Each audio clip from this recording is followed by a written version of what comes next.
ফয়সালা এখানেই। আল্লাহর নবী জানেন রোজে আজল থেকে যেদিন আল্লাহ তাআলা কলমকে সৃষ্টি করেছেন, কলম লিখে দিয়েছেন কি হবে, কখন হবে, কি ঘটবে, কি ঘটাবেন। আল্লাহ রাব্বুল আলামিন প্রথম যেই ফয়সালা দিয়েছেন, এই ফয়সালের বহির্ভূত কিছু হবে না।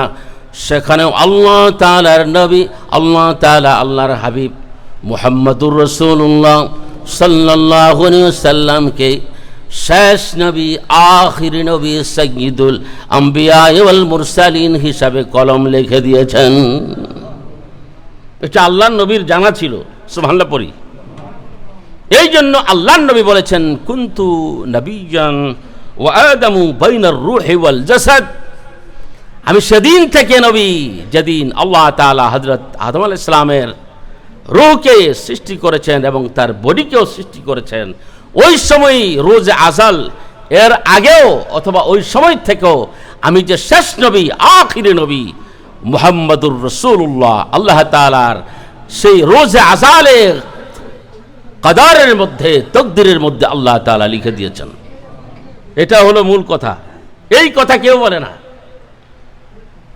শুধু বলতে থাকে আউয়ালু মা খালাকাল্লাহু নূরি। এই হাদিস কতটুকু সত্য কোনো মুহাদ্দিস কেরাম কোনো সনদ খুঁজে পাচ্ছে না। ভবিষ্যতে পাইতেও পারে, আমি ডিক্লাইন করি না, আমি তো সমঝোতার মধ্যে চলি। এই হাদিসের কোনো সনদ মতন খুঁজে পাওয়া যাচ্ছে না, কিন্তু এইটা সহিহ হাদিস যে কুনতু নবিয়্যান ওয়া আদামু বাইনার রূহি ওয়াল জাসাদ, যে আমি সেদিন থেকে নবী যেদিন হযরত আদম আলাইহিস সালামের রূহ ছিল একদিকে, তার শরীর মুবারক ছিল একদিকে। এর মানে হলো আল্লাহ সুবহানাহু ওয়া তাআলা আলমে আরওয়াহ থেকে আল্লাহর হাবিবে উনি যে নবী হবেন, সমস্ত নবী আম্বিয়াদের কাছ থেকে স্বীকৃতি নিয়েছেন। সুবহানাল্লাহ। 40 বছর পর আল্লাহ তাআলা হিরা গুহাতে হযরত জিবরাইল আমিনকে পাঠিয়ে দিয়ে কোরআনে মাজিদের প্রথম কিছু আয়াতে কারিমা নাযিল করে দিলেন। সেদিন থেকে তার নবুয়তের ডিক্লেয়ারেশন হয়ে গেল। সুবহানাল্লাহ পড়ি। এখানে সমস্ত প্রবলেম সলভ হয়ে গেছে। এখানে কেন? আল্লাহ তাআলা, এটা আল্লাহ তাআলার ডিসিশন যে 40 বছর পর্যন্ত রাসূল আকরাম সাল্লাল্লাহু আলাইহি ওয়াসাল্লাম তার সমাজকে নিয়ে, তার জাতিকে নিয়ে উনি হেরা গুহাতে ধ্যানমগ্ন থাকবেন, চিন্তা ভাবনা করবেন। এবং আল্লাহ সুবহানাহু ওয়া তাআলা তার জিবরাইলের মাধ্যমে নবী আকরাম সাল্লাল্লাহু আলাইহি ওয়াসাল্লামকে 40 বছরের আগ পর্যন্ত 4 বার তার শরহে সাদর করাবেন। সুবহানাল্লাহ পড়েন। এই কথাটা বুঝতে পেরেছি আমরা। 40 বছরের আগ পর্যন্ত রাসূল ইসলামের শরহে সাদর কয়বার হয়েছে? 4 বার সিনা চাক হয়েছে। ওপেন হার্ট সার্জারি করেছেন জিবরাইলের মাধ্যমে, জিবরাইল আলাইহিস সালাম। তো কেন? যে কোরআনের যেই ভার, কোরআনের যেই লোড, কোরআনের যে পাওয়ার, কোরআনের যে ক্ষমতা, এটাকে বহন করার জন্য যতটুকু যোগ্যতা প্রয়োজন রাসূল আকরাম সাল্লাল্লাহু আলাইহি ওয়াসাল্লামকে আল্লাহ তাআলা 40 বছর পর্যন্ত শুধু প্রিপারেশন নেওয়ার জন্য অ্যাবিলিটি দিয়েছেন। কথাটা ক্লিয়ার হয়েছে? আমার এই কথা সারা পৃথিবীতে যাবে অনলাইনে।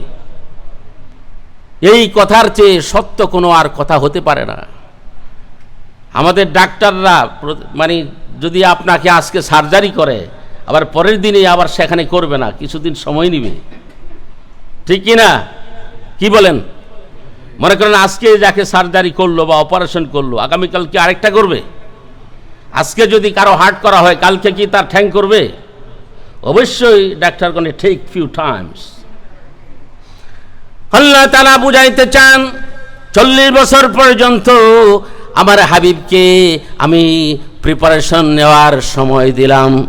কেন? যেই কোরআন তার উপর নাযিল করা হবে, এই কোরআন শুধু সমকালীন সময়ের কোরআন নয়, এই কোরআন হবে কিয়ামত পর্যন্ত।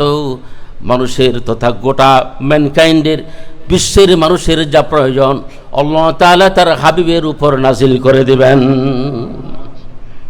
ইয়া আইয়ুহান নাস قد جاءتكم موعظة من ربكم. O mankind, There has come to you advice from your Lord. এটা তোমাদের রবের পক্ষ থেকে একটা অ্যাডভাইস এসেছে। For whom? For all mankind.